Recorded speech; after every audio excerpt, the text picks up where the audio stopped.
The champagne glass trembled in my hand as I stood frozen behind the mahogany doors of Robert Rivera's study, listening to him destroy my reputation one devastating word at a time.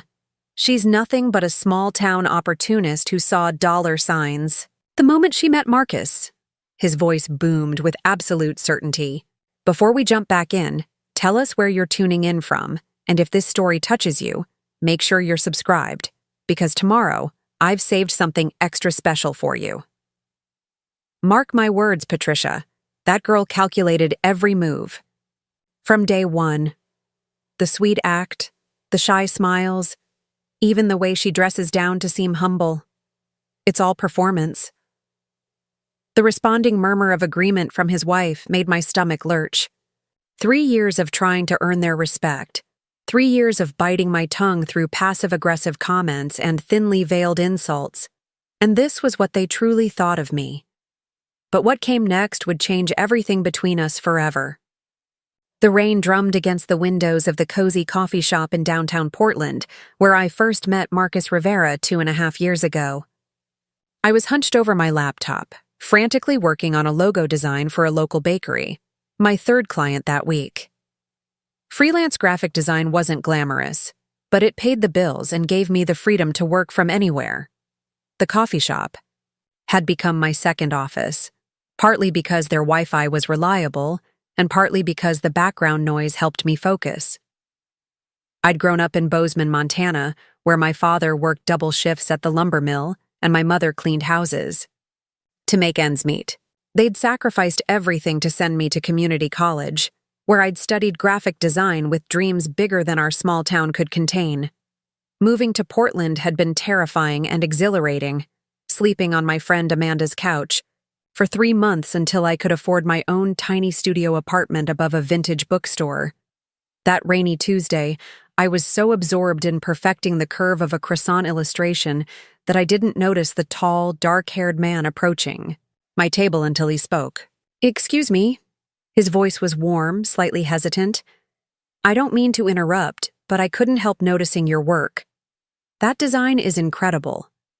I looked up to find the most genuine smile I'd ever seen, belonging to someone who seemed completely unaware of how striking he was. Marcus Rivera was everything I wasn't expecting to find in Portland. He was an architect working for a respected firm downtown, but there was nothing pretentious about him. He wore a simple button-down shirt with sleeves rolled up, revealing hands that were clearly familiar with both drafting pencils and actual construction work. When he asked if he could buy me coffee and talk about design, I almost said no. Dating hadn't been a priority when I was barely scraping together rent money each month. But something about his enthusiasm for my work, the way he leaned forward with genuine interest as I explained my creative process, made me forget about my usual reservations. We talked for 3 hours that day about art, architecture, dreams, and the challenges of building something meaningful in a competitive city. He listened when I spoke, asked thoughtful questions, and shared his own struggles with balancing artistic vision against commercial demands. Our first official date was at a food truck pod, splitting fish tacos and discussing our favorite buildings in the city. Marcus pointed out architectural details I'd never noticed, while I showed him how graphic design principles influenced everything from street signs to storefront layouts. He was impressed that I'd moved across the country with nothing but determination and a portfolio, calling it brave in a way that made me feel proud rather than foolish. For months, our relationship felt like the most natural thing in the world. Marcus would pick me up after work in his well-worn Honda Civic, and we'd explore hiking trails in the Columbia River Gorge or spend Sunday mornings wandering through art galleries. He lived modestly in a small apartment near his office, cooking dinner for us on weeknights and listening with genuine interest as I shared my latest client challenges. I fell in love with his kindness first, then his intelligence, and finally his unwavering support for my ambitions. When I landed my biggest contract designing marketing materials for a tech startup, Marcus celebrated like it was his own victory. When the project fell through due to the company's funding issues, leaving me short on rent, He quietly covered the difference without making me feel like a charity case. 6 months into our relationship, he mentioned his family owned a construction business, but he described it casually, like any other family occupation. "My dad started Rivera Construction 30 years ago," he'd said while we were painting my apartment walls. "It's grown quite a bit, but I've always been more interested in designing buildings than constructing them. Dad still hopes I'll join the family business someday." The way he spoke about his father carried a mixture of respect and gentle frustration that I recognized from my own relationship with my parents. They wanted the best for us, but couldn't always understand our choices. I assumed the Rivera family business was like most small construction companies, successful enough to support the family but nothing extravagant. My first clue that I'd misunderstood came when Marcus invited me to his childhood home for Sunday dinner.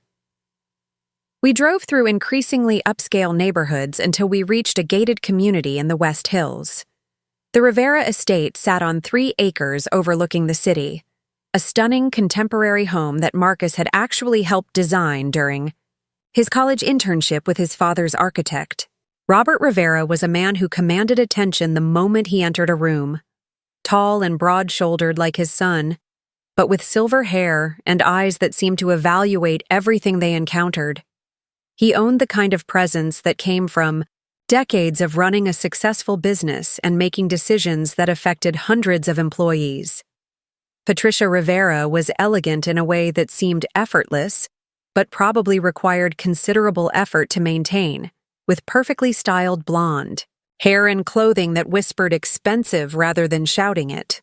The house itself was a testament to impeccable taste and unlimited budget. Original artwork adorned the walls, and every piece of furniture looked like it belonged in a design magazine.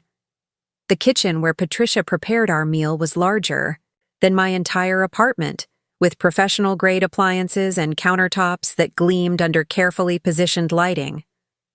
During that first dinner, I felt their eyes studying me with the intensity of people accustomed to evaluating potential investments. Robert asked polite questions about my background, my education, my career aspirations.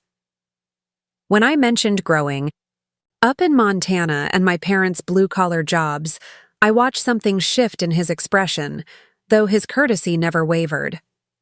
Patricia inquired about my apartment, my neighborhood, my lifestyle with the kind of curiosity that felt more like an inventory than genuine interest. When I described my studio above the bookstore, she exchanged a look with her husband that I pretended not to notice. Preparing and narrating this story took us a lot of time, so if you are enjoying it, subscribe to our channel. It means a lot to us. Now back to the story. The conversation felt like an interview where I wasn't entirely sure what position I was applying for. Marcus seemed oblivious to the undercurrents, chatting easily with his parents about his current projects and asking about the construction company's latest contracts. I learned that Rivera Construction wasn't just successful, it was one of the most respected commercial builders in the Pacific Northwest, responsible for several prominent buildings in Portland's skyline. The evening wasn't unpleasant exactly, but I left feeling like I'd been found lacking in some indefinable way. Marcus walked me to my car, apologizing for his parents' formality. "They take time to warm up to new people," he assured me, kissing my forehead. "They'll love you once they get to know you better." Over the following months, I tried desperately to prove myself worthy of their son. I dressed more conservatively. For family gatherings, researched topics I thought might interest them, and volunteered to help with family events. When Patricia mentioned needing someone to design new marketing materials for a charity auction, I offered my services for free, spending weeks creating elegant invitations and promotional pieces. The work was some of my best, incorporating sophisticated elements that matched the event's upscale audience while maintaining readability and visual appeal. Patricia accepted the designs with polite thanks, but no real enthusiasm. Later, I overheard her telling a friend that she'd had to make do with amateur work for the auction materials. Robert's disapproval was more subtle, but equally cutting. He'd ask pointed questions about my client base, my income, my long-term financial planning, with the tone of someone who already knew the answers were inadequate. When Marcus and I moved in together, Robert made comments about the wisdom of significant financial decisions that felt directed at me rather than his son. The criticism extended to seemingly innocent observations about my clothing, my car, my choice of restaurants when we went out as a family. Nothing was ever stated directly, but the message was clear. I wasn't sophisticated enough, successful enough, or wealthy enough to belong in their world. Marcus tried to shield me from the worst of it, but he couldn't be everywhere at once. During a family barbecue, I overheard Robert telling his business partner that Marcus was going through a phase and would come to his senses eventually. When I confronted Marcus about it later, he was genuinely upset and promised to speak with his father. The conversation apparently didn't go well. Marcus returned from his parents' house tight-lipped and frustrated, saying only that his father was set in his ways and needed time to adjust. The dynamic in our relationship began to shift as Marcus found himself constantly mediating between his family and me. I started declining invitations to family events, claiming work commitments or prior plans. The relief of not facing those evaluating stares was immediate, but it created new problems. Patricia began making comments about my absence, wondering aloud whether I was too busy for family or simply uninterested in being part of their lives. The situation reached a breaking point during Marcus's birthday celebration at an upscale restaurant his parents had chosen. I'd spent a week's income on a new dress, hoping to finally meet their standards of appropriate appearance. The evening started well enough, with Marcus genuinely happy to have everyone together, but deteriorated as Robert dominated the conversation with stories about successful business deals and wealthy family friends. When the conversation turned to Marcus's future, Robert made it clear he expected his son to eventually join Rivera Construction and settle down properly. The phrase hung in the air like an accusation, and I felt every eye at the table assessing whether I qualified as proper. Patricia added that she looked forward to planning a wedding that would reflect the family's standing in the community. I excused myself to the restroom, needing a moment to compose myself before rejoining a conversation where I felt like an unwelcome observer rather than a participant. In the mirror, I saw a young woman trying too hard to be someone she wasn't, wearing a dress that cost more than she could afford to impress people who had already decided she was unworthy. That night, lying awake next to Marcus in our shared apartment, I made a decision that would change everything. I was tired of apologizing for my background, my income, my dreams that didn't align with their expectations. If Robert and Patricia Rivera believed I was a gold digger who had trapped their son, perhaps it was time to show them exactly who Natalie Brooks really was. The next morning, I called my financial advisor, David Kim, a friend from college who now worked for a wealth management firm. "David," I said, settling into my desk chair with my morning coffee, "I need you to prepare a comprehensive financial statement. Everything. And I need it to look official." His pause was telling. "Natalie, what's going on? You never talk about your finances, even with me." I took a deep breath, realizing I was about to reveal something I'd kept hidden for years, even from Marcus. It's time some people learned the truth about who they're dealing with. The story of my actual financial situation was one I'd never told anyone in Portland, partly from habit and partly from hard-learned wisdom about how money changed people's perceptions. Growing up in Bozeman, I'd watched wealthy tourists treat locals like servants, assuming that small town meant small-minded and poor meant worthless. My parents, despite their modest jobs, had been incredibly smart with money. My father hadn't, just worked at the lumber mill. He'd invested every spare dollar in the company's stock options, slowly accumulating shares over 20 years. My mother's house cleaning business had grown into a successful service with 12 employees and contracts with several businesses. More significantly, my grandfather had been one of the early investors in a small tech company that eventually became a major player in cloud computing. When he passed away during my freshman year of college, He left me a trust fund that matured on my 25th birthday, just 6 months before I met Marcus. I'd used a small portion of the inheritance to move to Portland and establish my freelance business, but the bulk remained invested in growing. My modest lifestyle wasn't born of necessity but of choice. I'd seen how wealth could corrupt relationships and wanted to build something real with someone who loved me for who I was, not what I could provide. The irony of Robert Rivera's accusations wasn't lost on me. While he suspected me of being a gold digger pursuing his son's family money, the truth was that my net worth exceeded his by a considerable margin. The trust fund, combined with my grandfather's stock portfolio and my own careful investments, had grown to over $12 million. David worked quickly, preparing documents that would leave no doubt about my financial position. Bank statements, investment portfolios, property holdings I'd acquired but never mentioned, all presented in the kind of official format that even Robert Rivera would have to acknowledge. As I reviewed the papers in David's office, I felt a mixture of nervousness and anticipation. This revelation would change everything with Marcus's family, but it might also change things with Marcus himself. Would he be hurt that I'd hidden this part of my life? Would he question what else I hadn't told him? But living under the constant weight of Robert's disapproval, watching Marcus struggle to defend me against accusations that cut deeper each time, had become unbearable. If the truth disrupted our comfortable dynamic, perhaps that disruption was necessary. The opportunity to reveal everything came sooner than expected. Marcus called that afternoon, his voice tight with frustration. "My parents want to have dinner with us this weekend," he said. "Dad says there are things we need to discuss about our future together." I recognized the tone. This wasn't going to be a casual family meal. This was going to be a confrontation. Probably an ultimatum about our relationship and my suitability as a partner for their son. Robert had likely decided it was time to make his position clear, to force Marcus to choose between his family and me. "Of course," I replied, surprising Marcus with my immediate agreement. "I think it's time we all had an honest conversation." That evening, I sat at my kitchen table with David's financial documents spread before me, planning exactly how to handle what was coming.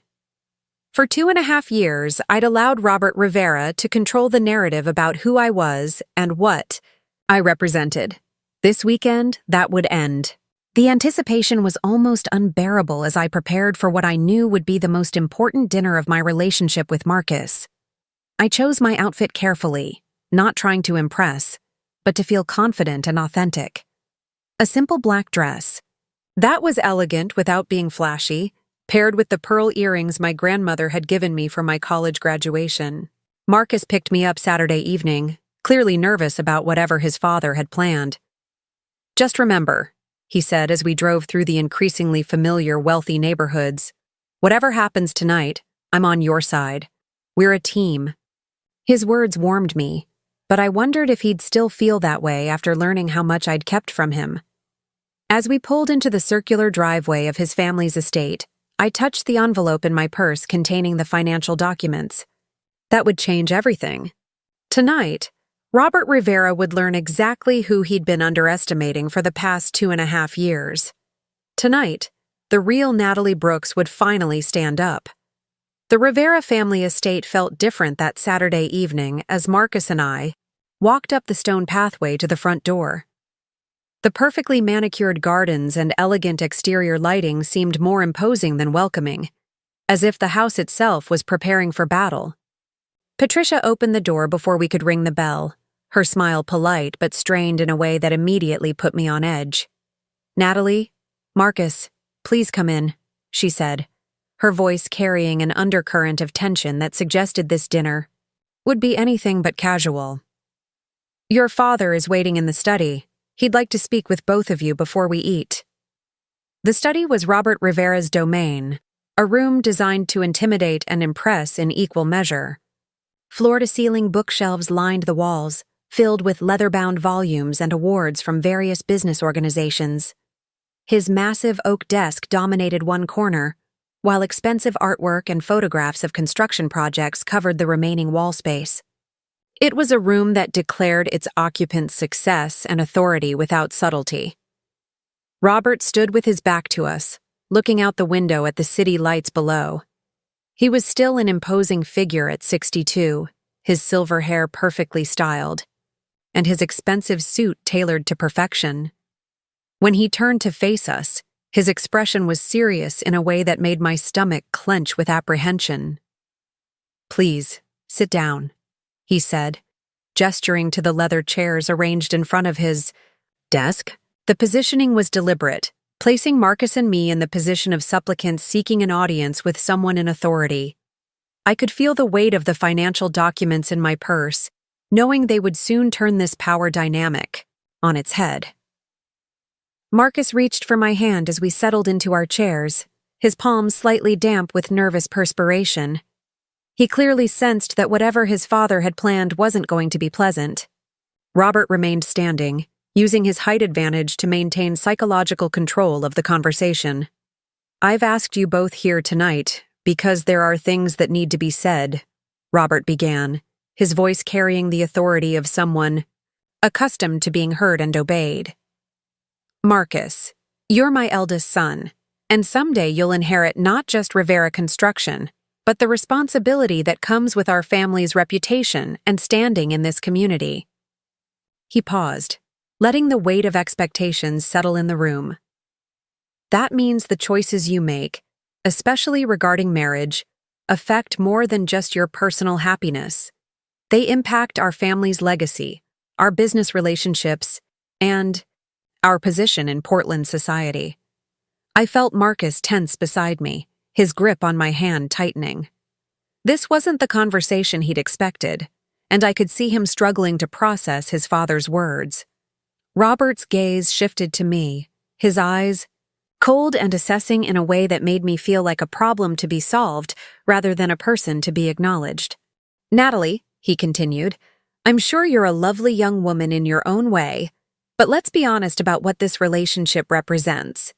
You come from a very different world than ours, with very different expectations and very different resources." The condescension in his voice was unmistakable, each word carefully chosen to establish my inferior status. Patricia had entered the room quietly and stood near the doorway, her expression sympathetic but resigned, as if she'd heard this speech before and knew how it would end. "I've done some research into your background," Robert continued, moving, to stand behind his desk like a judge preparing to deliver a verdict. "Your parents work blue-collar jobs in a small Montana town. You have no college degree, no significant assets, no family connections that could benefit our business or social standing." Each statement hit like a physical blow, not because they were untrue, but because of the dismissive way he delivered them.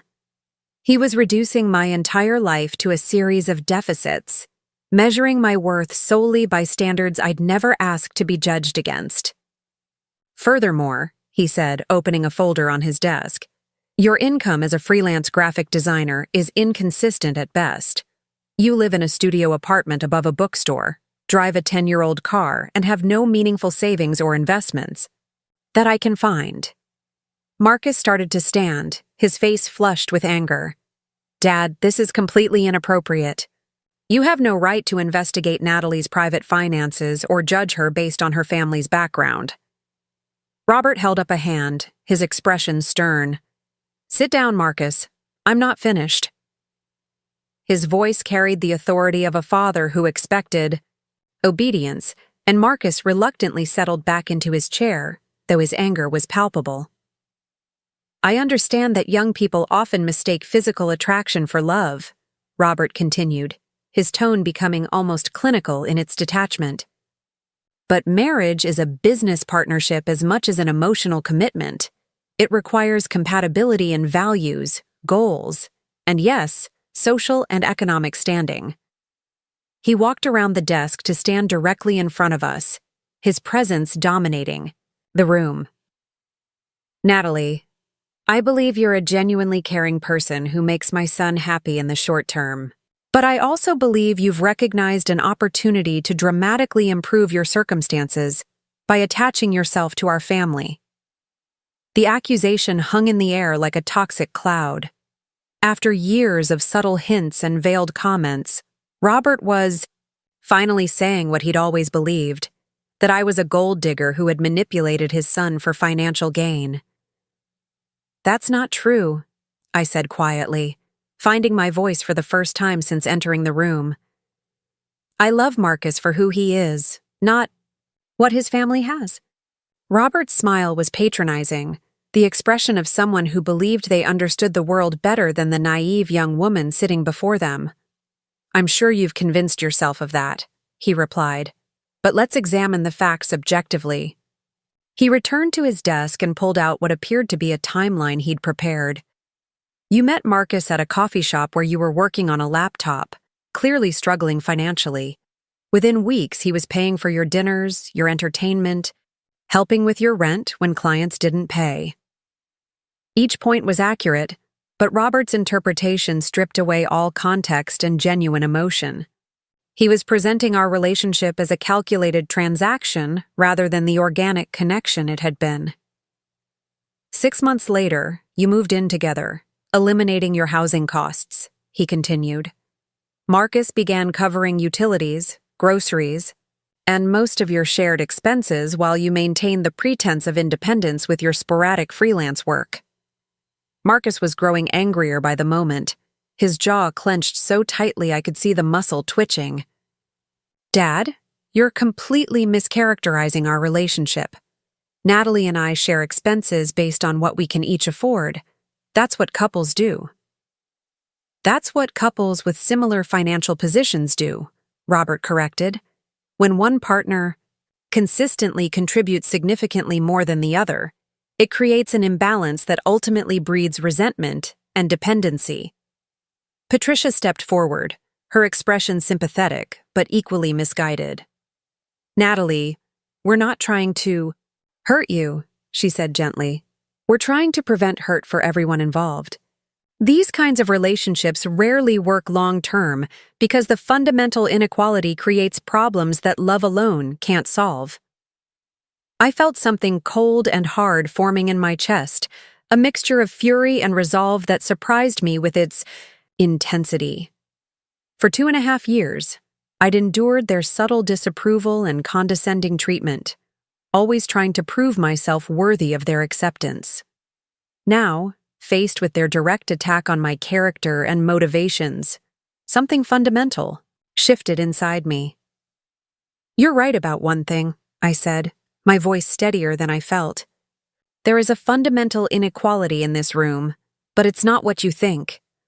Robert's eyebrows rose slightly, as if amused by my attempt to defend myself.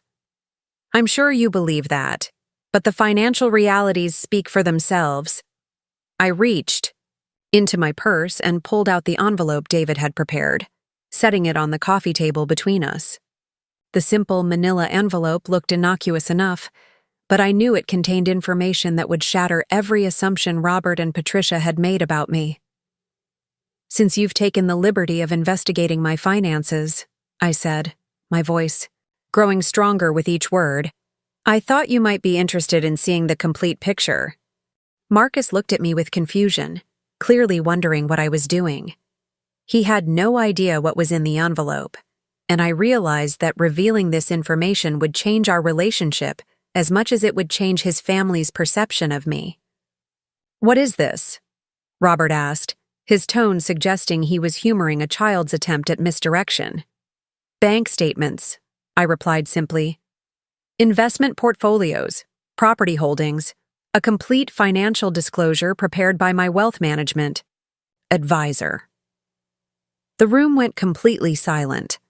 Patricia's expression shifted from sympathetic condescension to uncertainty, while Robert's confident demeanor wavered slightly. Marcus was staring at me with growing bewilderment, clearly trying to process what I was implying. "Wealth management advisor?"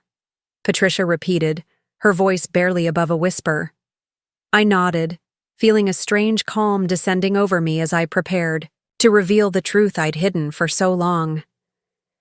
David Kim at Premier Financial Services. He's been managing my portfolio since I turned 25 and inherited my grandfather's estate.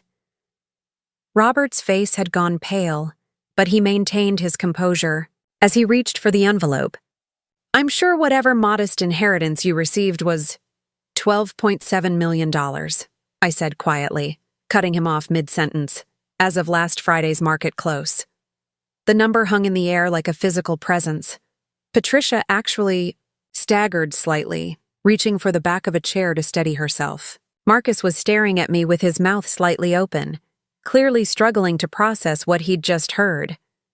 Robert's hands trembled slightly as he opened the envelope and began examining the documents inside. I watched his face as he took in the bank statements showing account balances that dwarfed his own net worth, investment portfolios diversified across multiple sectors, and property holdings that included a vacation home in Colorado I'd purchased but never mentioned. This can't be accurate, he said finally, his voice lacking its earlier authority. These numbers? They're impossible. The trust fund was established when I was born, I explained, my voice remarkably steady considering the magnitude of what I was revealing. My grandfather, Thomas Brooks, was one of the early investors in cloud tech systems. When the company went public in the 90s, his initial investment became worth $40 million. Patricia had sunk into a chair, her perfectly composed facade cracking as she tried to process this information. But you live in that tiny apartment, you drive an old car, you dress like someone who wasn't raised to believe that wealth defines worth, I finished for her. My parents taught me that how much money you have matters far less than how you treat people and what you contribute to the world. Marcus finally found his voice, though it came out as barely more than a whisper. Natalie, why didn't you tell me? We've been together for over 2 years and you never said anything about this. I turned to face him, seeing the hurt and confusion in his eyes. This was the moment I'd been dreading, knowing that revealing my wealth might damage the authentic relationship we'd built based on who we were rather than what we owned. Because I wanted you to love me for who I am, not what I have, I said, simply. I've seen what money does to relationships, how it changes the way people see you and treat you. What we had was real, built on genuine connection rather than financial compatibility. Robert was still staring at the documents, his worldview clearly shaken by this revelation. But why live so modestly? Why work as a freelance designer when you could afford any lifestyle you wanted? Because the work fulfills me, I replied. Because I enjoy the challenge of building something with my own hands and creativity. Because I've seen what happens to people who live off inherited wealth without purpose or contribution. I stood up, feeling taller and stronger than I had in years. You've spent the past 2.5 years treating me like a gold-digging opportunist who trapped your son for financial gain. You've made assumptions about my character, my motivations, and my worth based entirely on your perception of my economic status. Patricia was crying now, quiet tears streaming down her perfectly made-up face. We had no idea, she whispered. How could we have known? You could have taken the time to actually get to know me, I said. Not unkindly, but with complete honesty. You could have looked beyond surface appearances and social classifications to see who I really am as a person. Robert set the documents down with shaking hands, his earlier confidence completely evaporated. Natalie, this changes everything. Does it? I asked, genuinely curious about his response. Because I'm exactly the same person I was 10 minutes ago. The only thing that's changed is your knowledge of my bank balance. If that changes how you see me, what does that say about your values? And priorities? Marcus reached for my hand, his expression a mixture of love, admiration, and lingering confusion.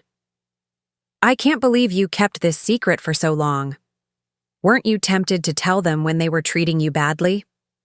I squeezed, his hand grateful for the connection, but knowing we still had difficult conversations ahead of us. Every day, I admitted, but I wanted to prove that I belonged in your life because of who I am, not because of what I inherited. I wanted your parents to accept me based on my character, my love for you, and my contribution to your happiness. Robert was struggling to regain his composure, clearly grappling with the complete reversal of everything he'd believed about me. "The way we've treated you," he said slowly. "The things we've said and assumed. We owe you an enormous apology."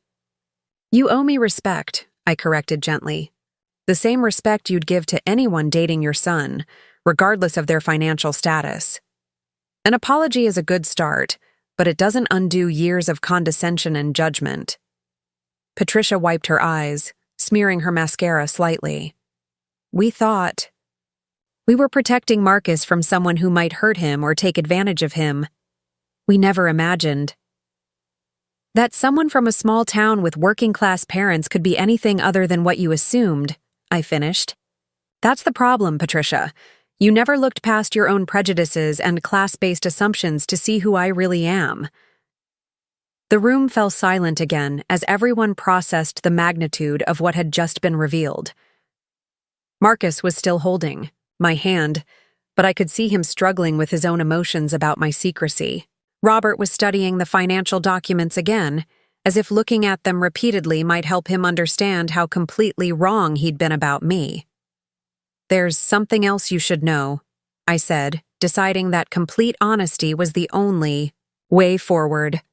"The reason I finally decided to reveal this isn't because I want to prove my worth to you. It's because I'm tired of being treated poorly based on false assumptions." I looked directly at Robert, meeting his eyes with steady determination. "If Marcus and I get married, it won't be me moving up in the world financially. It will be him. But that's not why I love him, just as my money isn't why he loves me." The implications of what I was saying slowly dawned on everyone in the room. Not only was I not the gold digger they'd assumed, but I was actually the wealthier partner in the relationship. The power dynamic they'd believed existed was completely reversed. Marcus squeezed my hand tighter, his voice filled with emotion, when he spoke. "I love you exactly as much as I did before I knew about the money, but I wish you'd trusted me enough to share this part of your life." "I was going to tell you," I said honestly. "I was just waiting for the right moment, when I was sure our relationship could handle that kind of revelation. I've seen money destroy too many relationships to take it lightly." Robert stood up slowly, moving around his desk to stand directly in front of me. For a moment, I thought he might be angry about being made to look foolish, but when he spoke, his voice was filled with genuine remorse. "Natalie, I owe you more than an apology. I owe you a complete acknowledgement of how wrong I've been about you, about your motivations, and about your character." He paused, clearly struggling with words that didn't come easily to a man accustomed to being right about everything. "I let my assumptions about social class and economic background blind me to who you really are as a person. I treated you poorly based on prejudices I didn't even realize I held, and I'm deeply ashamed of my behavior." Patricia joined him, her earlier tears replaced by a look of determination. "We both are," she said firmly. "We pride ourselves on being good judges of character, but we failed completely when it came to you. We saw what we expected to see instead of looking at who you actually are." The apologies were genuine, but I could see that it would take time for any of us to move past the years of mistrust and misunderstanding. The revelation of my wealth had forced them to confront their own biases, but changing deeply held attitudes would require more than a single evening's conversation. "I appreciate your apologies," I said carefully, "but I need you to understand that this isn't just about money. It's about respect, acceptance, and the basic courtesy of treating someone decently regardless of their background or financial status." Marcus was quiet, still processing everything he'd learned about me and his family's treatment of me.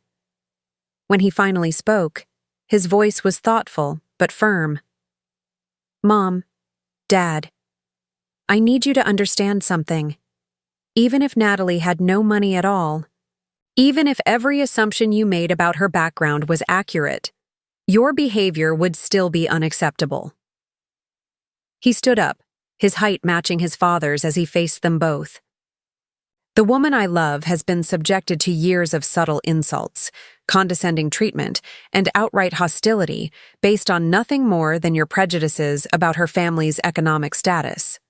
That's not who I thought you were, and it's not the kind of family I want to be part of. Robert's face flushed with shame as he heard his son's assessment of his behavior. Marcus, you thought you were protecting me from someone you never bothered to actually know, Marcus interrupted, his voice steady but filled with disappointment. You made judgments about Natalie's character based entirely on stereotypes and assumptions, and you treated her accordingly. Patricia was crying again, but this time her tears seemed to stem from genuine recognition of how badly they'd behaved. We were so wrong, she whispered, about everything. I felt a strange mixture of vindication and sadness as I watched the Rivera family grapple with the consequences of their prejudices. Part of me was satisfied to see them forced to confront their biases, but another part of me grieved for the relationship we might have had if they'd been willing to see past their assumptions from the beginning. The evening that had started as Robert's attempt to drive me away from his son had instead become a moment of reckoning for all of us. The truth about my financial status had shattered their preconceptions, but it had also revealed uncomfortable truths about their values and character that would take time to address. As we sat in the heavy silence of Robert's study, surrounded by the symbols of his success and authority, I realized that everything between us would be different from this moment forward. The question was whether that change would lead to genuine understanding and respect, or simply a different kind of dysfunction based on my newly revealed wealth. The dinner that Patricia had prepared still waited in the dining room, but none of us seemed to have much appetite for food after the emotional intensity of what had just transpired. The evening had already accomplished more than any meal could, forcing long overdue conversations and revelations that would reshape all of our relationships going forward. The weeks following that explosive dinner at the Rivera estate passed in a strange, suspended animation. Marcus and I returned to our shared apartment that night in virtual silence, both of us processing the magnitude of what had been revealed and what it meant for our relationship moving forward. He didn't ask probing questions about my wealth, didn't demand explanations for why I'd hidden such a fundamental part of my identity for so long. Instead, he simply held me as we lay in bed, his arms wrapped around me as if he was afraid I might disappear into the night. The next morning brought an awkwardness I hadn't anticipated. Marcus moved around our small kitchen, preparing coffee with a careful politeness that felt foreign after years of comfortable intimacy. He was treating me like a stranger, or perhaps like someone he thought he knew, but was now discovering he didn't know at all. The easy banter that usually accompanied our morning routine was replaced by stilted conversation about mundane topics like the weather and his schedule for the day. We need to talk about this, I finally said, setting down my coffee cup and forcing him to meet my eyes. I can see you processing everything, and I know you must have questions about why I kept this from you. Marcus leaned against the counter, his expression thoughtful but guarded. I keep trying to reconcile the woman I fell in love with, who worried about rent money and celebrated landing small client contracts, with someone who has more money than my entire family combined. His words stung, though I understood his confusion. I'm the same person, Marcus. The money doesn't change who I am or how I feel about you. It never has. But it changes everything else, he replied, running his hands through his hair in a gesture I recognized as his way of dealing with stress. Every time I paid for dinner, every time I helped with bills, every time you let me believe I was taking care of you financially, you were essentially playing a role. The accusation hung between us like a physical barrier. I could see how my secrecy appeared from his perspective. how it might seem like deception or manipulation, even though that had never been my intention. I wasn't playing a role, I said carefully. I was being myself, just not sharing every detail of my financial situation.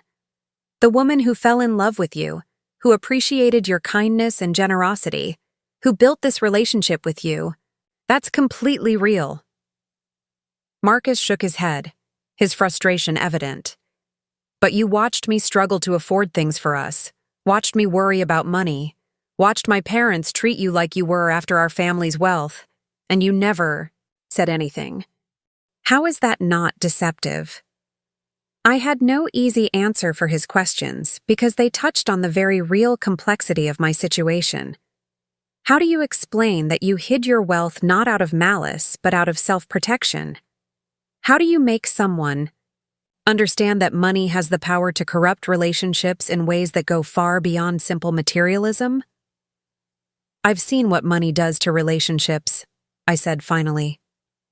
I've watched friends and family members treat me differently once they knew about my inheritance. Some became overly deferential, others became resentful, and still others saw me as a solution to their financial problems rather than as a person. I moved to stand closer to him, hoping physical proximity might help bridge the emotional distance that seemed to be growing between us. When I met you for the first time in years, I was just Natalie. Not wealthy Natalie or inheritance Natalie, just me. You fell in love with who I am, not what I have. And that was precious to me. Marcus's expression softened slightly, but I could see he was still struggling with the implications of my secrecy. I understand wanting to be loved for yourself. But Natalie, we've been talking about marriage. We've made plans together, discussed our future, and you let me believe we were in completely different financial positions. He was right, and his hurt was justified. In trying to protect our relationship from the complications that money can bring, I had created different complications through my secrecy. The irony wasn't lost on me that my attempt to preserve authenticity had introduced an element of deception into our most intimate relationship. I was going to tell you, I said, knowing how inadequate the explanation sounded. I was waiting for the right moment when I was confident that our relationship was strong enough to handle that kind of revelation. And when exactly would that have been? Marcus asked, his voice carrying an edge of sarcasm I'd rarely heard from him. After we were married? After we had children? How long were you planning to maintain this fiction? The word fiction hit me like a physical blow because it suggested that he saw our entire relationship as built on false premises. It wasn't fiction, Marcus. My feelings for you, our connection, everything we've built together, that's all completely real. He turned away from me, staring out the kitchen window at the busy street below. I keep thinking about all the times you let me pay for things, all the conversations about budgeting and being careful with money, all the moments when you could have told me the truth but chose not to. I could hear the pain in his voice, the sense of betrayal that came not from malicious deception, but from the discovery that someone you love has been withholding a fundamental aspect of their identity. It was exactly the kind of complication I'd hoped to avoid by keeping my wealth secret, but here it was anyway, threatening to destroy the very thing I'd been trying to protect. Marcus, please look at me, I said, waiting until he turned around to continue. I made a mistake by not telling you sooner. I can see how hurtful my secrecy has been, and I'm sorry for that. But I need you to understand that everything else about our relationship, everything that matters, has been completely honest. He studied my face for a long moment, and I could see the internal battle between his hurt at my deception and his love for the person he thought he knew.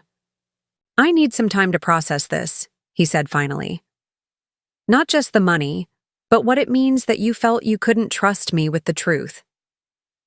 The word trust cut deep because it highlighted the fundamental irony of my situation. In trying to protect our relationship from the complications that money can bring, I had introduced the far more damaging complication of broken trust. My attempt to preserve authenticity had created its own form of deception. Over the following days, Marcus threw himself into his work with an intensity that felt like avoidance. He left early each morning and returned late each evening, maintaining polite conversation but avoiding the deeper discussions we needed to have. I gave him space while struggling with my own conflicted emotions about how to repair the damage my secrecy had caused. During this tense period, Amanda called to check in, sensing something was wrong from my subdued tone during our recent conversations. When I explained what had happened with Marcus's family and the revelation of my wealth, her response was immediate and fierce. "Wait, let me understand this correctly," she said, her voice rising with indignation. "His parents spent years treating you like garbage because they thought you were poor, and now he's upset with you because you're actually rich.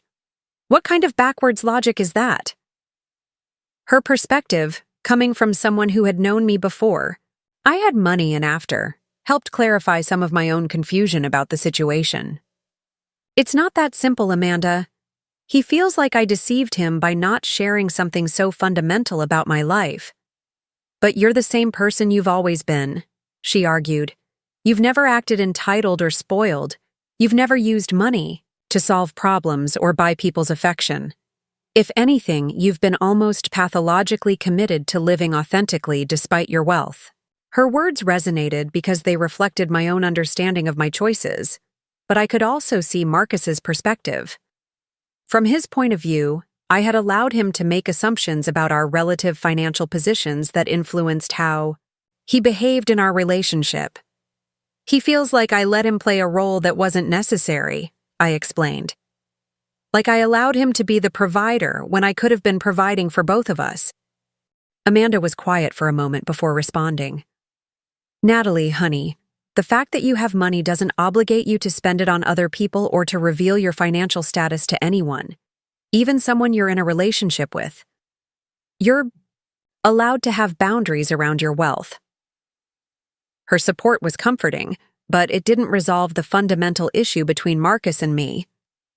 Trust, once damaged, requires intentional effort to rebuild, and I wasn't sure how to bridge the gap that my secrecy had created. The breakthrough came unexpectedly when Marcus returned home one evening to find me crying over a phone call with my parents. They had heard about the situation through Amanda, who had called them out of concern for my well-being, and their response had been characteristically supportive, but also heartbreaking. "We raised you to be humble and to judge people by their character, not their bank accounts," my mother had said. "If this young man can't appreciate those values, then maybe he's not the right person for you. Money or no money." My father's perspective had been even more direct. "You don't owe anyone access to your inheritance, Natalie. That money is yours to share or not share as you see fit. If he's more concerned about you having money than about you as a person, then his priorities are wrong." Their unwavering support had reduced me to tears, partly from gratitude and partly from the recognition that I might lose the relationship I'd worked so hard to protect through my secrecy. Marcus sat down beside me on the couch, his earlier distance replaced by immediate concern.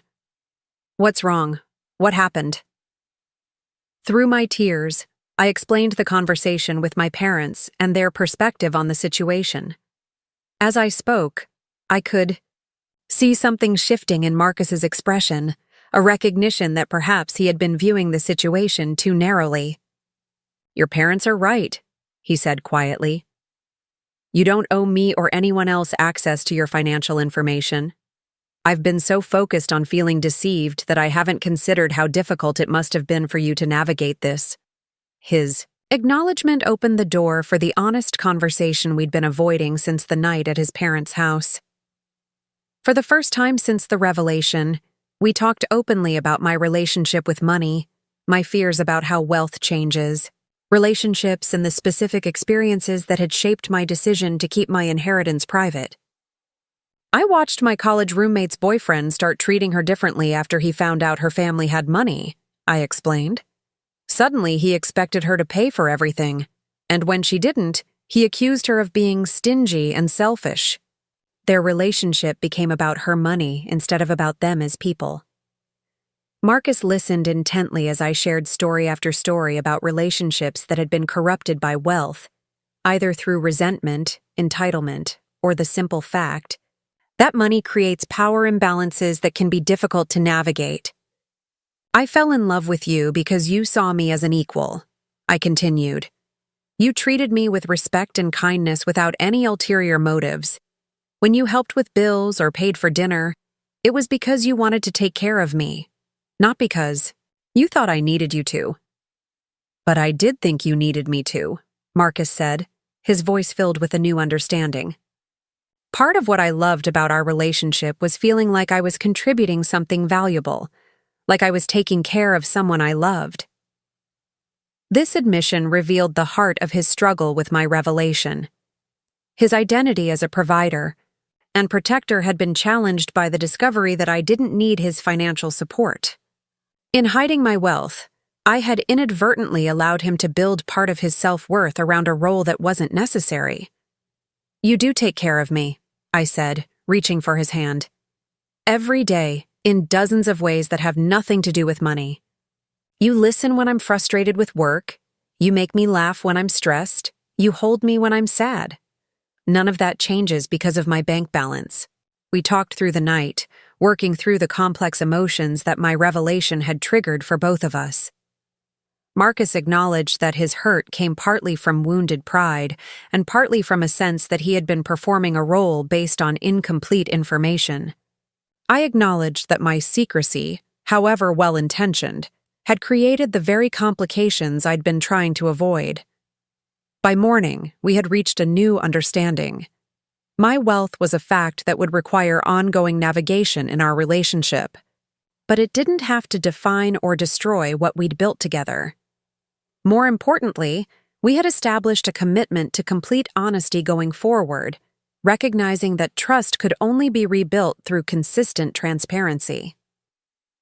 The situation with his parents proved more complex to resolve.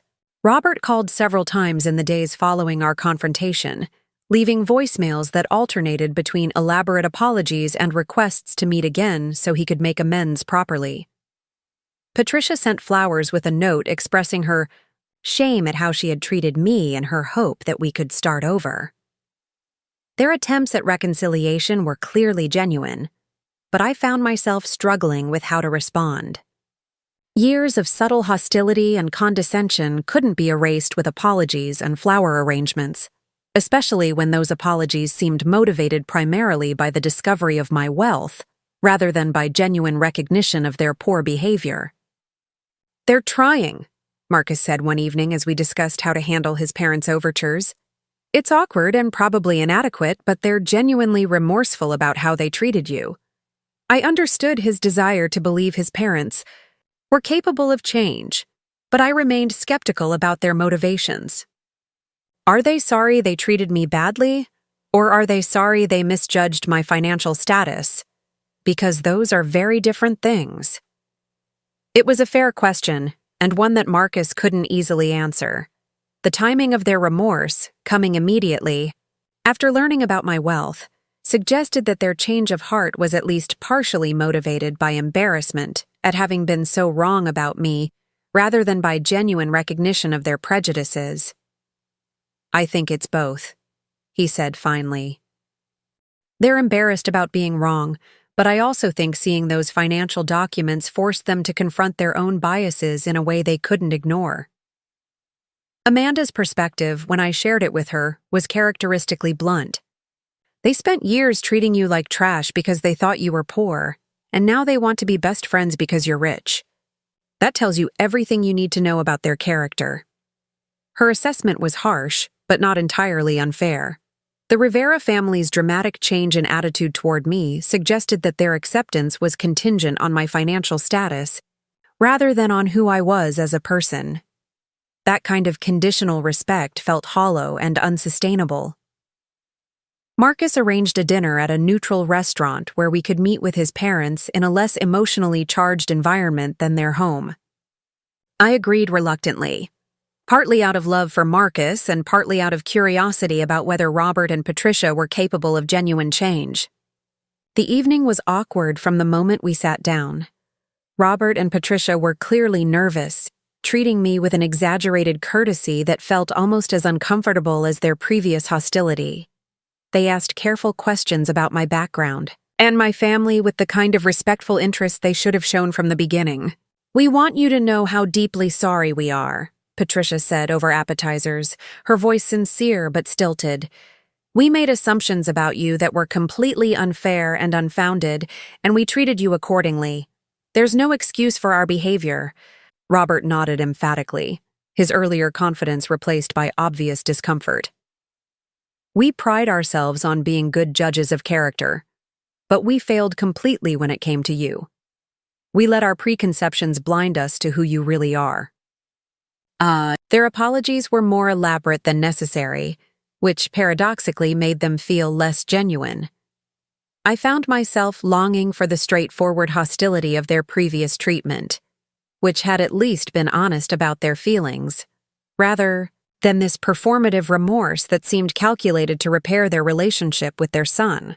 "I appreciate your apologies," I said carefully, "but I need you to understand that this isn't just about me. Your behavior revealed attitudes about class and social status that affect how you treat all kinds of people." The observation made both of them uncomfortable, which suggested that they hadn't fully processed the implications of their prejudices beyond how they affected me specifically. They were sorry for misjudging me, but they hadn't necessarily examined the underlying biases that had led to that misjudgment.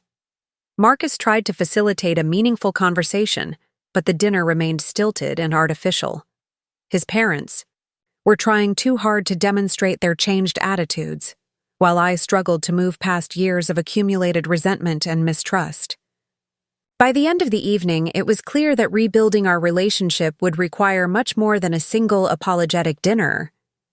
The drive home was quiet, both Marcus and I processing the awkwardness of the evening and what it meant for our future as a family unit. His parents' attempts at reconciliation were genuine, but incomplete, addressing the symptoms of their prejudice without fully examining its roots. "They're trying," Marcus said again, but this time his voice carried less conviction than before. "Yes, they are," I agreed. "But trying and succeeding are different things, and I'm not sure they understand what successful reconciliation would actually require." The truth was that Robert and Patricia's dramatic change in behavior towards me, while preferable to their previous hostility, felt almost as problematic in its own way. Their acceptance was contingent on my wealth, rather than on genuine respect for me as a person, which meant it was fundamentally unstable and conditional. As we pulled into our apartment complex, I realized that the revelation of my wealth had solved one problem while creating several others. The immediate crisis with Marcus's family had been resolved, but the underlying issues of trust, authenticity, and conditional acceptance would require much more time and effort to address.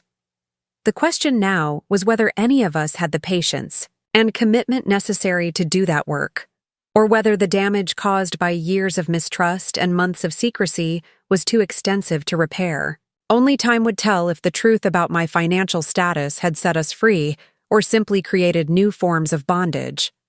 The morning after our awkward dinner with his parents, Marcus left for work with a distant expression that had become all too familiar over the past month.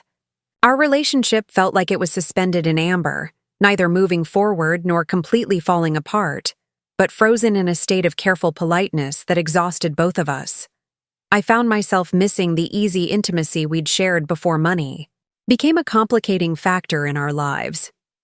I decided to take a drive to clear my head, ending up at the Columbia River Gorge, where Marcus and I had hiked on one of our first dates. The familiar trails and stunning vistas should have been comforting, but instead, they highlighted how much distance had grown between us since that carefree time when our biggest concern was whether we'd packed enough water for the hike. My phone buzzed with a text from Catherine Thompson, my former art professor from community college, who had become a mentor and friend over the years. She was visiting Portland for a gallery opening and wanted to meet for lunch. Kat had always been perceptive about people and relationships, and I found myself hoping her outside perspective might help me navigate the current crisis. We met at a small bistro in the Pearl District, and Kat's warm embrace immediately made me feel less alone with my complicated emotions. She was in her 60s, with silver hair and paint-stained fingers that spoke to her ongoing commitment to her art, despite her teaching responsibilities. Her presence reminded me of who I'd been before I got caught up in the Rivera family drama. "You look tired, honey," she said, studying my face with the same attention she brought to her artwork. "And not the good kind of tired that comes from working hard on something you love. This is the kind of exhaustion that comes from carrying emotional weight that's too heavy for one person." Over lunch, I found myself telling her everything.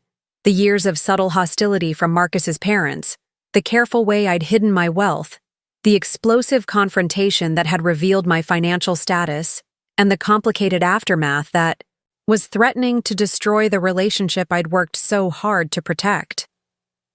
Kat listened without judgment, occasionally asking clarifying questions, but mostly allowing me to process my emotions through storytelling. When I finished, she sat quietly for a moment, stirring her coffee thoughtfully. "Let me ask you something," she said finally. "If you had to do it all over again, would you still hide your wealth from Marcus and his family?" The question forced me to examine my choices more honestly than I'd been willing to do since the revelation. "I don't know," I admitted.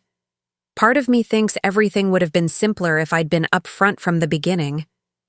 But another part of me believes that Marcus fell in love with who I really am precisely because money wasn't a factor." Kat nodded, understanding the complexity of my dilemma.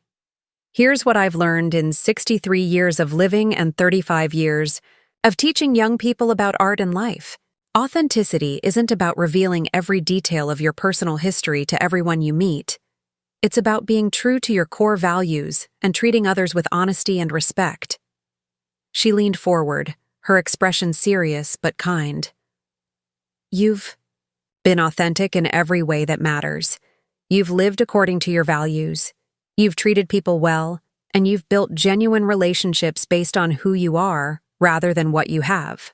The fact that you didn't share your financial information doesn't make you inauthentic."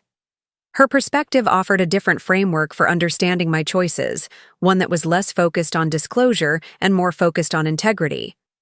"But Marcus feels like I deceived him by letting him make assumptions about our relative financial positions."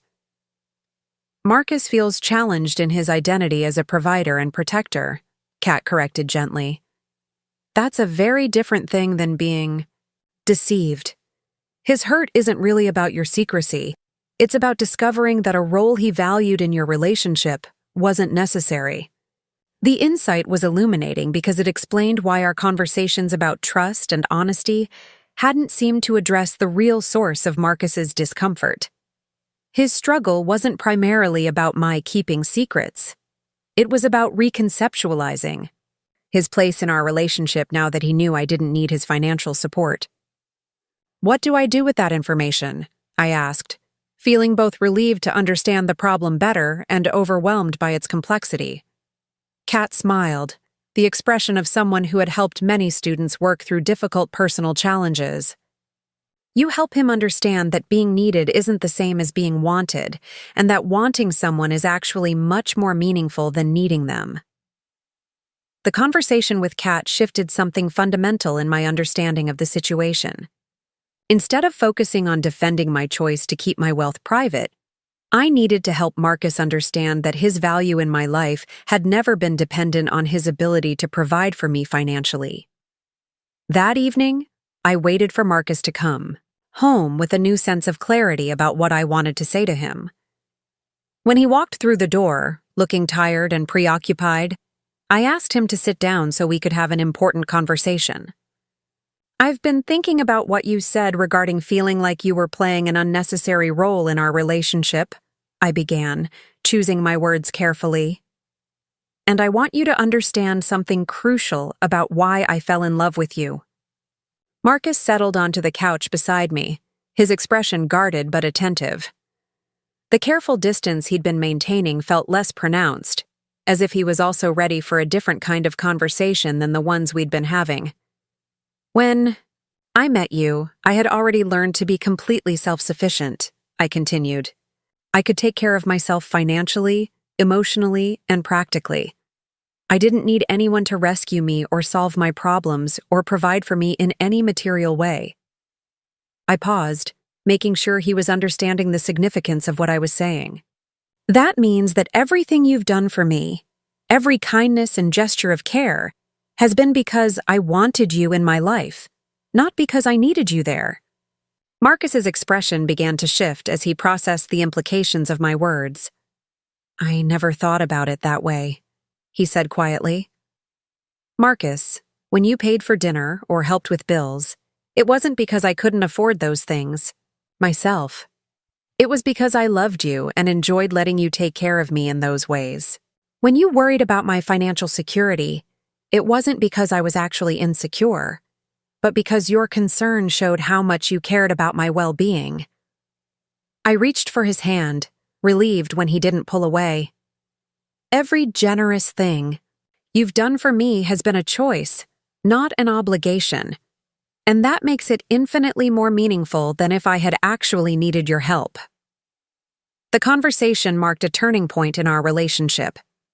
Marcus began to understand that my financial independence didn't diminish his importance in my life, and I began to appreciate how my secrecy had unintentionally undermined his sense of purpose in our partnership. Over the following weeks, we worked together to rebuild trust and establish new patterns of communication. Marcus started sharing more about his own relationship with money and class, revealing insecurities about measuring up to his successful father that I hadn't fully understood before. I've always felt like I needed to prove myself worthy of the Rivera name, he admitted one evening as we walked through our neighborhood. Joining Dad's construction business felt like taking the easy path, so I chose architecture to make my own way. But part of me has always worried that I'm not successful enough, not accomplished enough. His vulnerability helped me understand why my wealth had been so threatening to his self-concept. In his mind, his value as a partner was tied to his ability to provide and protect, and discovering that I didn't need either created an identity crisis that went far beyond our relationship. Success isn't about accumulating wealth or status, I said, echoing conversations I'd had with my parents about finding meaning beyond material achievements. It's about using your talents to contribute something meaningful to the world and building relationships based on genuine care and respect. We spent hours talking about our individual values and goals, discovering areas of alignment we hadn't fully explored during the years when financial considerations seemed straightforward. Marcus's passion for sustainable architecture aligned perfectly with my interest in supporting environmental causes through philanthropy. His desire to create beautiful, functional spaces complemented my appreciation for art and design. As our key relationship began to heal, the situation with his parents remained complicated. Robert called regularly, alternating between awkward attempts at friendly conversation and obvious efforts to learn more about my financial situation. His newfound interest in my opinions and experiences felt performative rather than genuine. Patricia took a different approach, inviting me to lunch with her friends and proudly introducing me as her son's accomplished girlfriend. The complete reversal from her previous behavior was jarring, and I found myself missing the honesty of her former disapproval. "They're overcompensating," Amanda observed when I described their changed behavior during one of our regular phone calls. "They feel guilty about how they treated you, but they haven't actually examined why they treated you that way in the first place." Her assessment aligned with my own observations. Robert and Patricia's apologies focused on their mistake, in judging my financial status, rather than on their underlying prejudices about class and social worth. They were sorry for being wrong about me specifically, but they hadn't necessarily changed their attitudes about people in general. The test of their sincerity came unexpectedly when Marcus's younger brother James brought his new girlfriend to a family dinner. Sarah was a kindergarten teacher from a working-class background, and I watched with interest to see how Robert and Patricia would treat someone who actually fit the profile they had initially assumed applied to me. The dinner was held at the Rivera estate, and I observed the family dynamics with new awareness of their significance. Sarah was polite and respectful, clearly nervous about meeting her boyfriend's family, and I could see myself in her eager attempts to make a good impression. Robert's questions to Sarah were similar to the ones he had initially asked me, but his tone carried the same subtle condescension I remembered from my early interactions with the family. When Sarah mentioned her parents' occupations and her own student loan debt, I saw Patricia exchange a look with Robert that was all too familiar. "Sarah seems lovely," Patricia said to me quietly during a lull in the conversation. "But I do worry about James getting serious with someone who isn't quite ready for our lifestyle." The comment revealed that their prejudices hadn't changed at all. They had simply made an exception for me based on my financial status. Their acceptance remained conditional and superficial, extending only to those who met their economic criteria for social acceptability. Marcus noticed the interaction as well, and his expression grew troubled as he observed his parents treating Sarah with the same dismissive courtesy they had once shown me. When we left that evening, he was quiet and thoughtful in a way that suggested he was processing uncomfortable realizations about his family's character. "They haven't changed at all, have they?" he said as we drove home through the familiar wealthy neighborhoods surrounding his parents' estate. "Not fundamentally." I agreed. "They've changed how they treat me, but not why they treated me poorly in the first place." The recognition was painful for Marcus, who had hoped that his parents' apologies represented genuine growth rather than situational adjustment. Seeing them dismiss Sarah for the same reasons they had initially dismissed me forced him to confront the reality of their prejudices. "I can't keep making excuses for them," he said, his voice heavy with disappointment. "I've been telling myself that they were just protective of me, that they would come around once they got to know you better. But they never tried to get to know you, and they're not trying to get to know Sarah either." This realization marked another important shift in our relationship. Marcus began to separate his love for his parents from his acceptance of their behavior, creating boundaries that protected our relationship from their ongoing prejudices. We started declining some family invitations and limiting our exposure to situations where Robert and Patricia's attitudes created tension. Marcus also began speaking up more directly when his parents made dismissive comments about people from different economic backgrounds. "I won't be part of conversations that judge people based on their bank accounts or family backgrounds," he told them during one particularly uncomfortable family gathering. "If you can't treat people with basic respect, regardless of their financial status, then we won't be joining you for these events." His willingness to confront his parents on their behavior was both validating and attractive.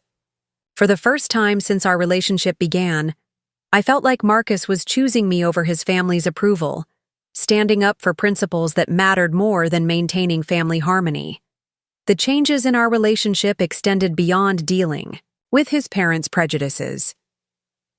Marcus began participating more actively in discussions about how to use my wealth in meaningful ways, contributing his architectural expertise to conversations about philanthropic projects and sustainable development initiatives. "I've been thinking about starting a foundation focused on affordable housing design," he said one evening as we reviewed information about various charitable organizations.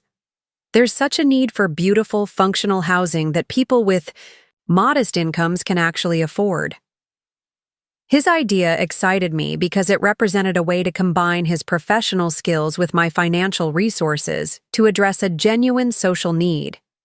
For the first time since my wealth had been revealed, we were talking about it as a tool for positive impact rather than as a source of relationship complications. We spent several weeks researching housing initiatives and meeting with experts in affordable development.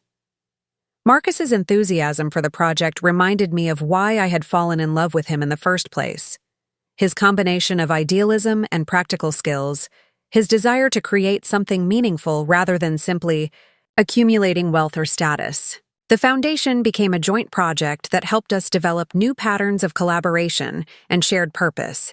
Instead of my money being a source of awkwardness or inequality between us, it became a resource we could use together to make a positive difference in the world.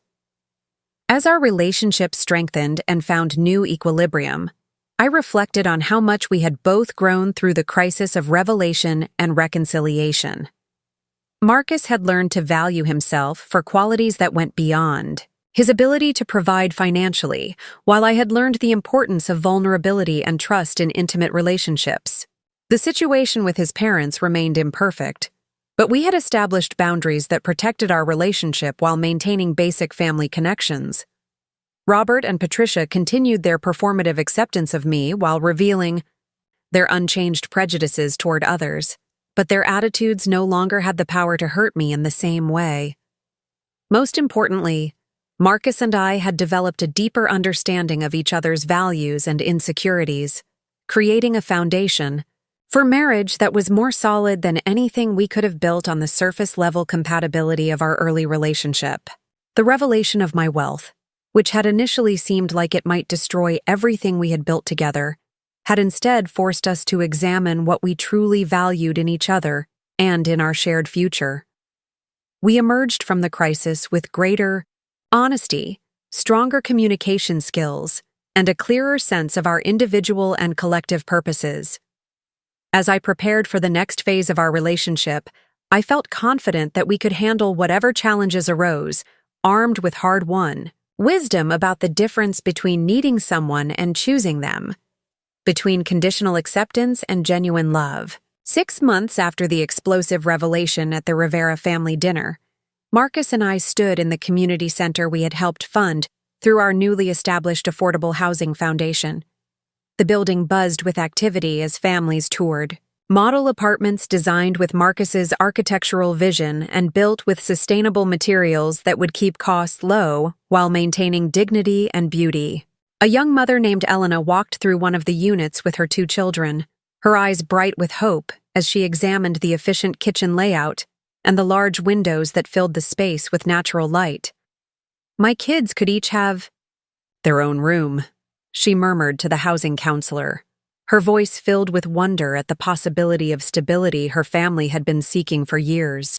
Marcus stood beside me, watching Elena's reaction with the quiet satisfaction of someone whose work was making a tangible difference in people's lives. This project had become more than just a way to use my inherited wealth purposefully. It had become the foundation for a partnership that neither of us could have imagined when we first met in that Portland coffee shop. "She reminds me of my mother," Marcus said quietly, observing Elena's careful attention to practical details like storage space and proximity to public transportation. Always focused on what would be best for her family, always making the most of whatever resources were available.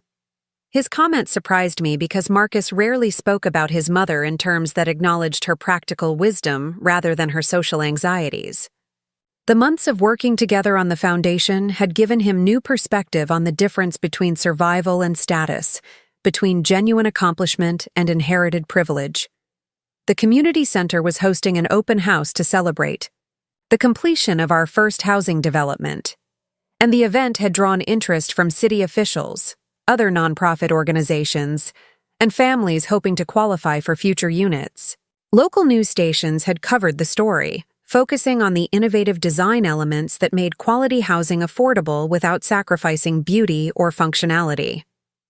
Robert and Patricia arrived precisely on schedule, dressed impeccably and clearly uncomfortable with the diverse crowd that filled the community center. I watched them navigate the room with polite smiles that didn't quite reach their eyes, making small talk with city council members while carefully avoiding extended conversations with the families who would actually live in the housing we had built. "Natalie, dear, this is quite an impressive turnout," Patricia said, approaching me with the kind of bright enthusiasm she now used whenever discussing my philanthropic activities. "You and Marcus have really created something wonderful here."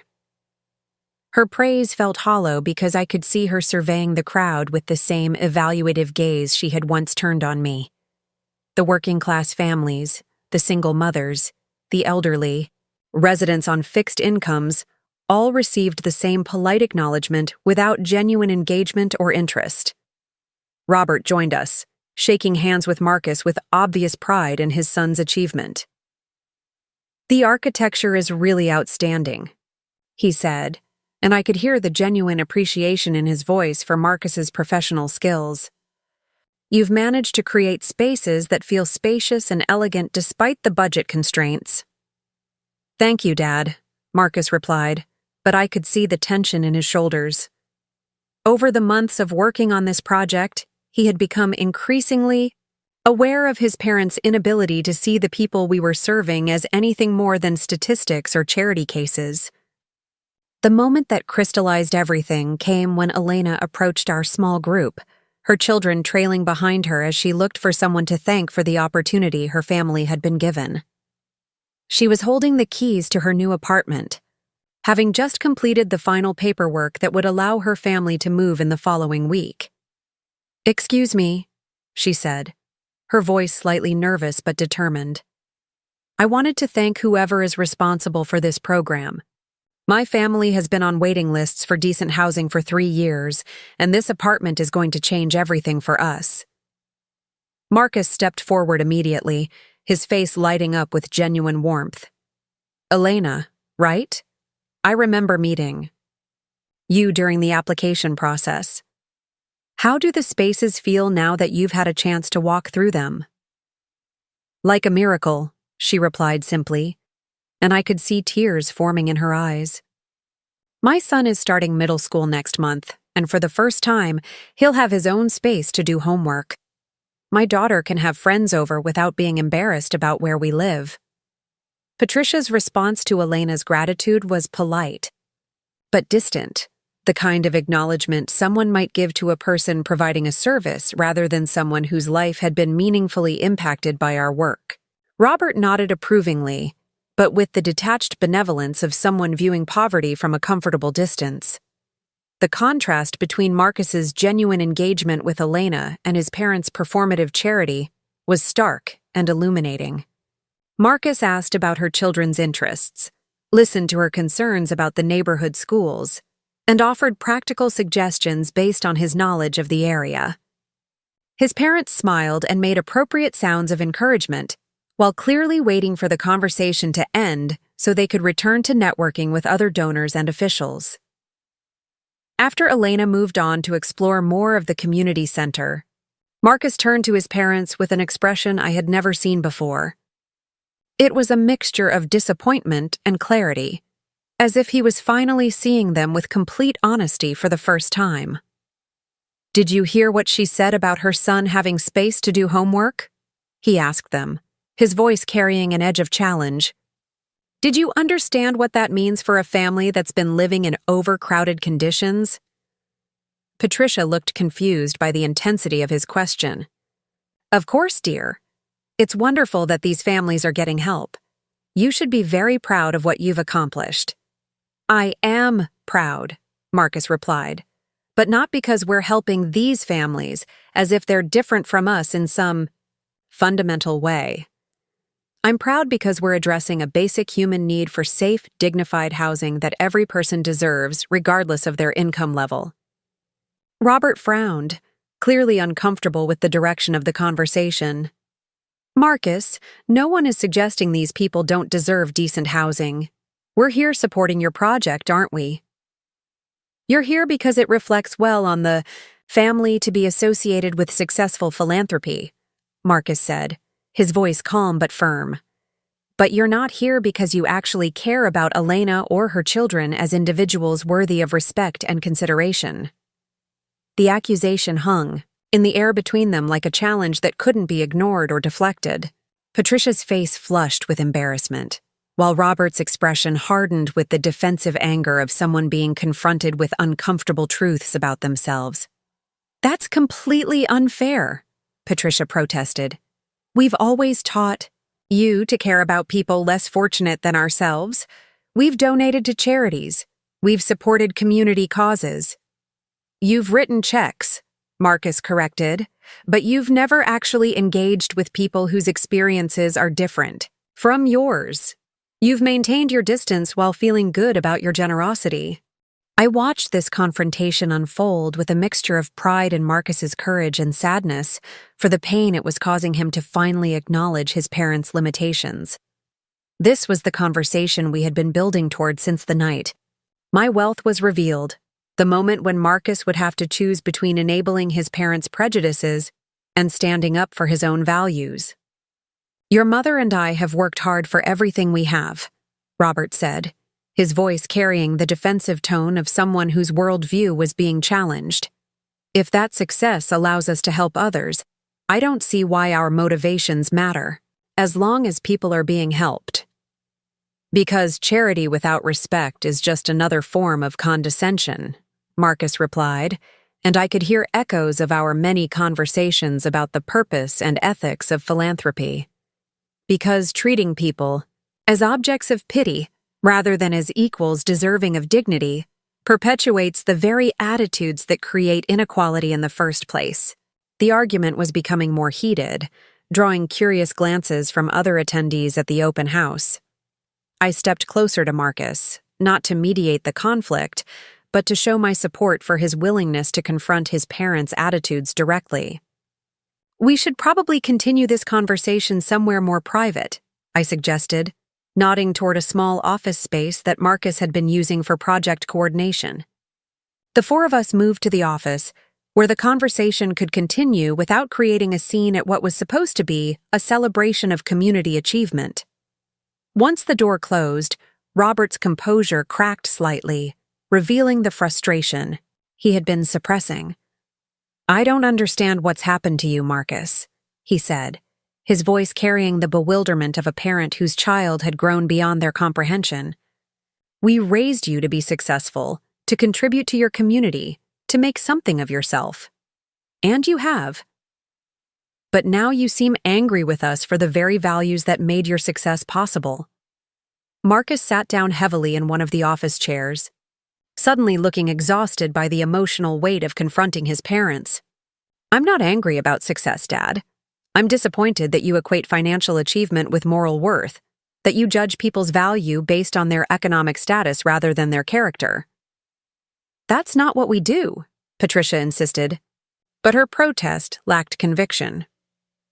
We've always been generous to people in need. You've been generous to people you consider beneath you, Marcus corrected gently. There's a difference between helping someone you see as an equal who happens to need assistance and helping someone you see as fundamentally different from yourself. The distinction he was drawing reflected months of conversations we had shared about the philosophy behind our foundation work. We had tried to structure our programs in ways that preserved dignity and agency for the families we served, treating housing as a human right rather than as charity for the deserving poor. When you first met Natalie, Marcus continued, you treated her poorly because you assumed she was financially inferior to our family. When you learned about her wealth, you immediately changed your behavior toward her. But your attitude toward Sarah, toward Elena, toward anyone who actually fits the profile you initially assigned to Natalie, that hasn't changed at all. Robert's face darkened with embarrassment and anger at having his prejudices laid out so clearly. We apologized to Natalie for our mistakes. We've tried to make amends for our initial misunderstandings. You apologized for being wrong about her financial status, I said, speaking up for the first time since we had entered the office. But you never apologized for the attitudes that made you treat me poorly in the first place. And you certainly haven't changed those attitudes when it comes to other people. Patricia looked genuinely confused, as if she couldn't understand the difference between apologizing for a factual error and examining the underlying prejudices that had led to that error. But we were wrong about you, she said. Doesn't that prove we're capable of changing our minds when presented with new information? It proves you're capable of making exceptions, Marcus replied, but not that you're capable of changing your fundamental beliefs about what makes people worthy of respect and consideration. The conversation continued for another hour, with Robert and Patricia alternating between defensive justifications of their behavior and bewildered requests for Marcus to explain what they had done wrong. Their inability to see beyond their own perspective, to understand how their attitudes affected others, became more apparent with each exchange. Eventually, Marcus stood up with the finality of someone who had reached a difficult decision. "I love you both, and I'll always be grateful for the opportunities you've given me. But I can't continue to pretend that I don't see how you treat people you consider beneath your social status." "What does that mean?" Patricia asked, her voice small and uncertain. "It means that Natalie and I will be limiting our participation in family events where we're expected to watch you treat people with condescension and judgment," Marcus said firmly.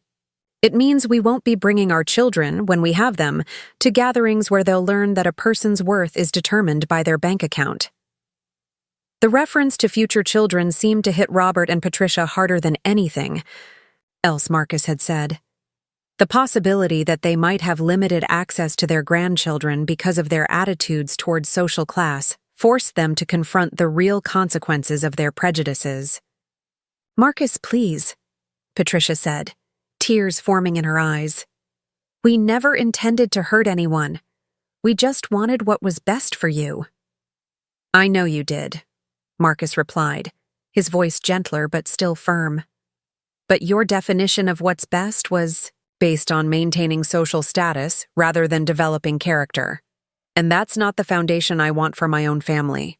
We left the office and rejoined the open house celebration, but the energy between Marcus and his parents had fundamentally shifted. They stayed for another hour, making polite conversation with other attendees but clearly processing the implications of their son's ultimatum. As the evening wound down and families began to leave with information packets and application forms for future housing developments, Marcus and I found ourselves alone in the community center with Elena and her children.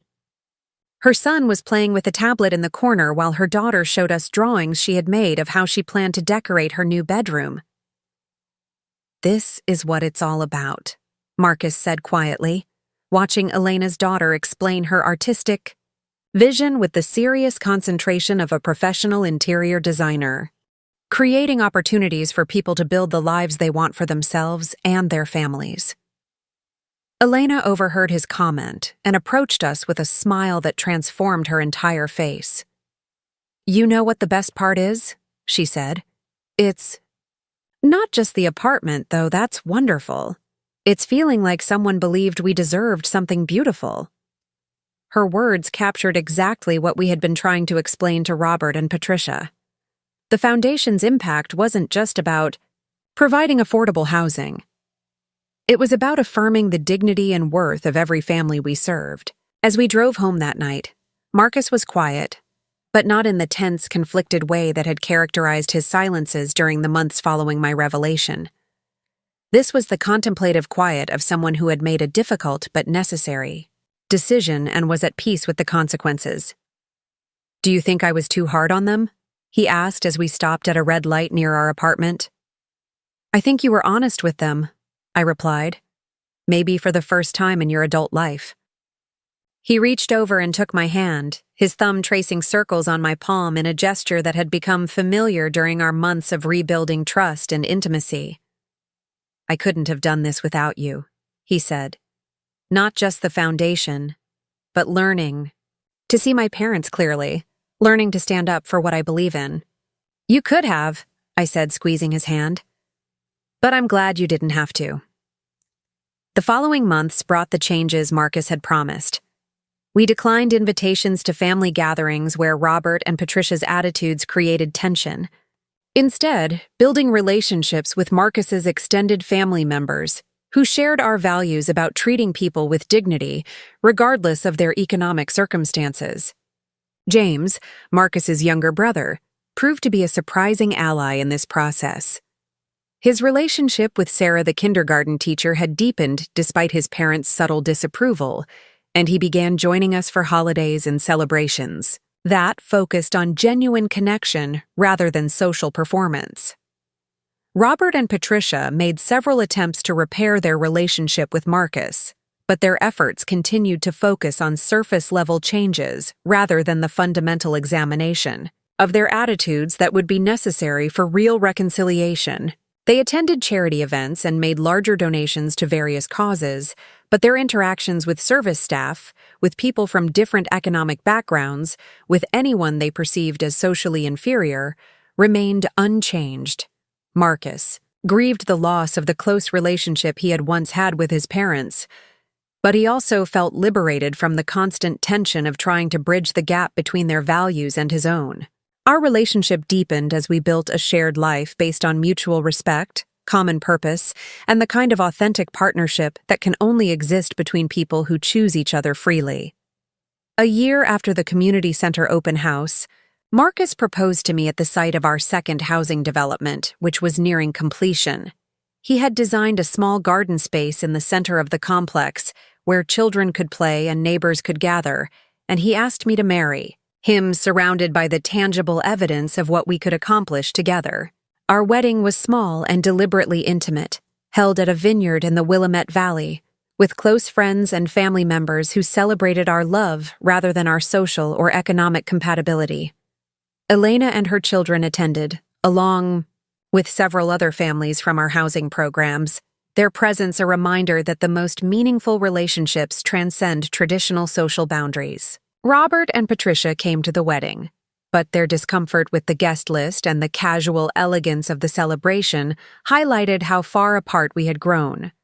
They remained polite but distant, treating the occasion as a social obligation, rather than as a joyful celebration of their son's happiness. As Marcus and I exchanged vows in the golden light of a Pacific Northwest sunset, surrounded by people who loved us for who we were rather than what we represented, I felt profoundly grateful for the journey that had brought us to this moment. The revelation of my wealth, which had initially seemed like it might destroy our relationship, had instead forced us to examine what we truly valued in each other and in our shared future. We had learned that genuine partnership isn't about financial compatibility or social status. It's about shared values, mutual respect, and the willingness to grow together through whatever challenges arise. We had discovered that love isn't diminished by difficult conversations or family conflicts. It's strengthened by the commitment to choose each other again and again, especially when that choice requires courage. Most importantly, we had found a way to use the privileges we had been given, whether through inheritance or family connection or professional success, to create opportunities for others to build lives of dignity and purpose. The foundation work that had begun as a way to channel my wealth into meaningful impact had become the cornerstone of a marriage based on shared mission rather than mere compatibility. As we danced to our first song as husband and wife, I looked out at our guests and saw the community we had chosen to build around ourselves. It wasn't defined by economic status or social position, but by the common commitment to treating every person with respect and creating a world where everyone has access to the basic requirements for a flourishing life. The champagne toast that Robert had given at our reception was polite and appropriate, but it was Elena's words that captured what our marriage meant to the people whose lives we hoped to touch. "Thank you for showing us that love isn't about what you can get from someone," she had said, raising her glass toward Marcus and me. "It's about what you can build together when you believe in each other and in something bigger than yourselves." Up next, you've got 2 more standout stories right on your screen. If this one hit the mark, you won't want to pass these up. Just click and check them out.